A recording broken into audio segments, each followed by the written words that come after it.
Muito obrigado, Sr. Presidente. Começar por cumprimentar o Sr. Ministro, Secretário de Estado aqui presentes.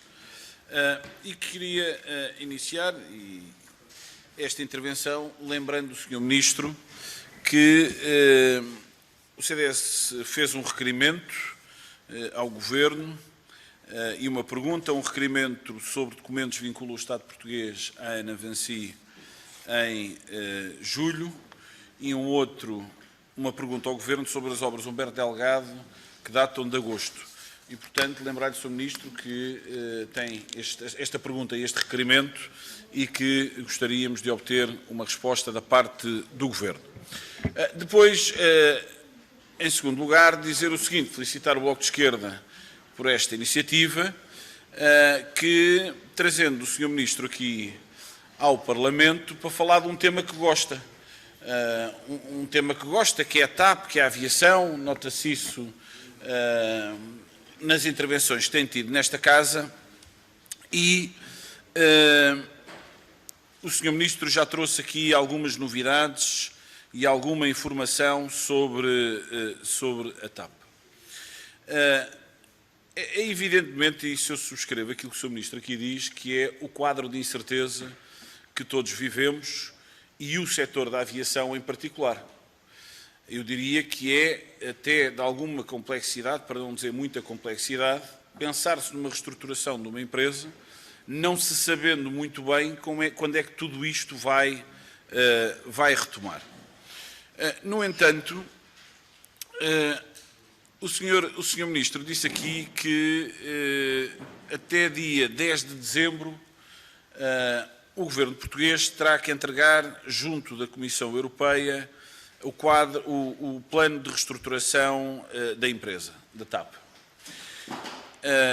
E a pergunta que eu lhe coloco é, uma vez que há essa disponibilidade para esse mesmo escrutínio, se esse plano de reestruturação será aqui apresentado no Parlamento. E isso é relevante porquê? É relevante para nós percebermos qual é que será a dimensão da empresa, o número de funcionários, o número de rotas, o número de aviões, que estratégia é que vai ser seguida e faz sentido que isso possa ser feito aqui no Parlamento, precisamente tendo em conta o envelope financeiro. Num caso, já sabemos, no âmbito da ajuda do Estado na ordem dos 1.200 milhões, mais 500 milhões que estão inscritos no Orçamento de Estado.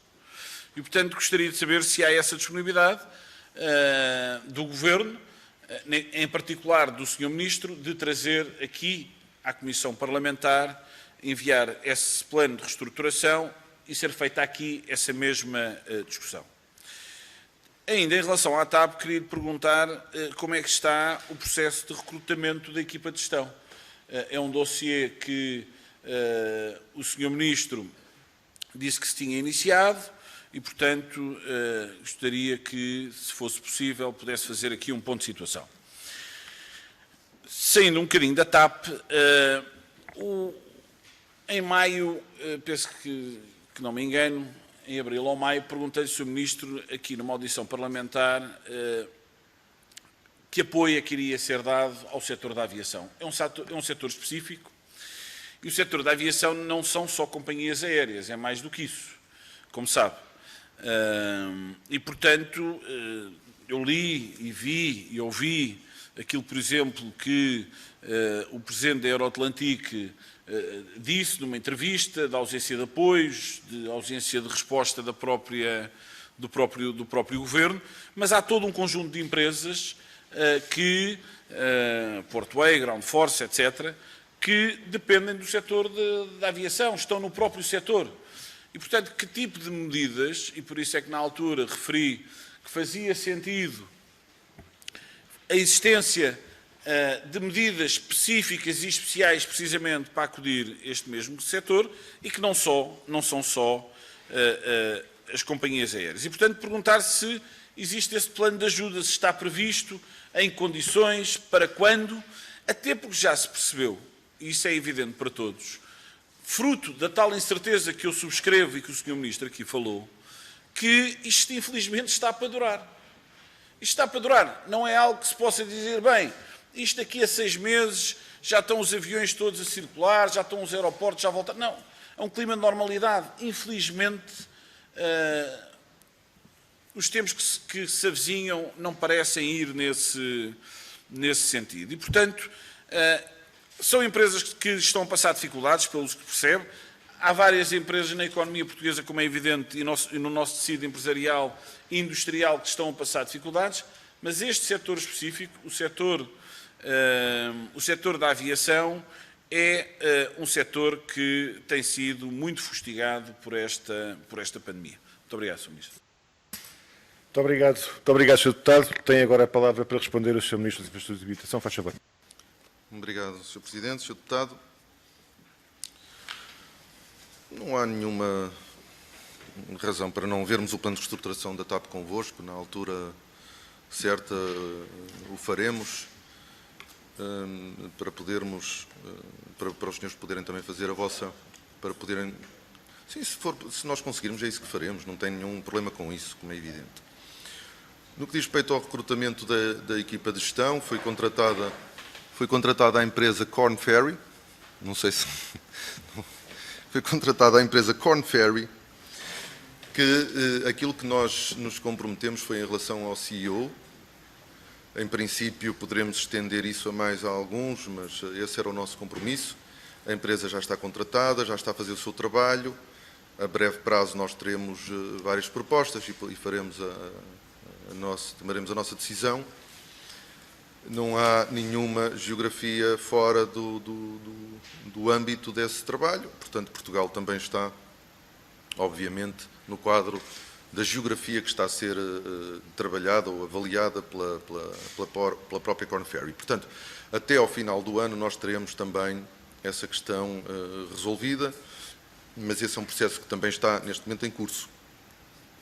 Relativamente à última questão, eu já tive a oportunidade de dizer, nós aí temos visões diferentes. Nossa opção foi não dar nenhum apoio específico ao setor da aviação, desde o início. A nossa opção foi dar o apoio à economia como um todo, sem discriminar positivamente o setor da aviação.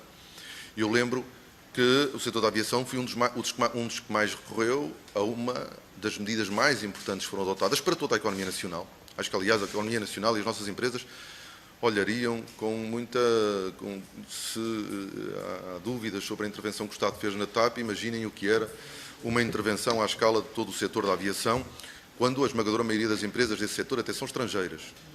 E por isso a nossa opção não foi essa. A nossa opção foi definir um conjunto de medidas para toda a economia. O layoff, uma delas, foi mesmo uma das medidas que mais beneficiou o setor da aviação e as diversas empresas que operam em Portugal.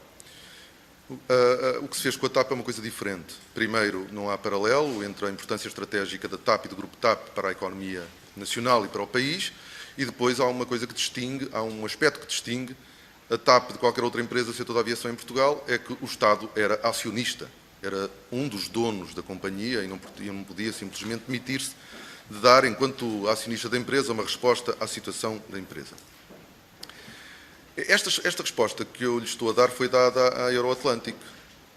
Eu também li a mesma entrevista que o Sr. Deputado.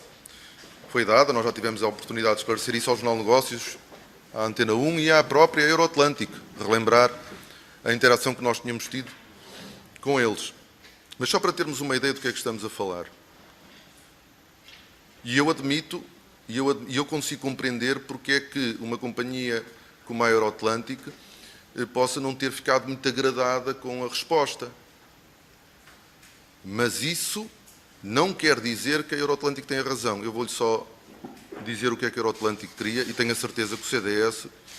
Bem, não tenho nada a certeza. Eu iria dizer que o CDS nos acompanharia de qualquer forma, mas não tenho a certeza, obviamente. Não posso falar para o CDS. Isenção da TSU durante os próximos 12 meses. A extensão do layoff simplificado para 12 meses. Isenção do pagamento por conta do IRC durante o ano 2020.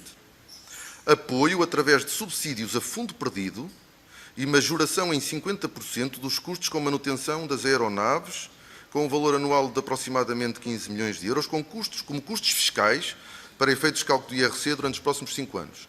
Apoio através de subsídios a fundo perdido e majoração em 50% dos custos com as rendas das aeronaves pagas aos lessors internacionais.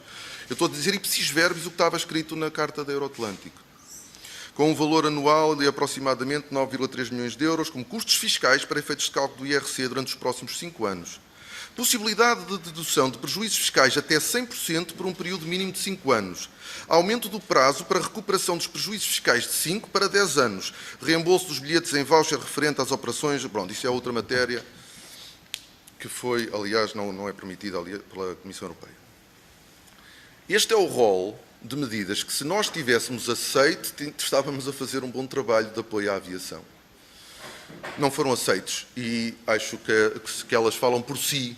Acho que as medidas que foram solicitadas falam por si, não poderiam nunca, no atual contexto nacional, serem aceitos. Portanto, basicamente, o que nós tínhamos era uma companhia aérea a pedir isenções fiscais muito significativas, isenções de contribuições para a Segurança Social e subsídios a fundo perdido. Quando nós estamos a preparar um pacote de apoio à economia, preparamos um pacote de apoio à economia toda. E as companhias aéreas, como empresas, puderam também beneficiar desse pacote. Esta foi a nossa opção desde o início. Eu já tinha dito isto noutra altura ao Sr. Deputado. O Sr. Deputado achava que este devia ser o caminho. Esta não foi a nossa opção. Não sei qual é que ficaria mais cara ao erário público. Muito obrigado.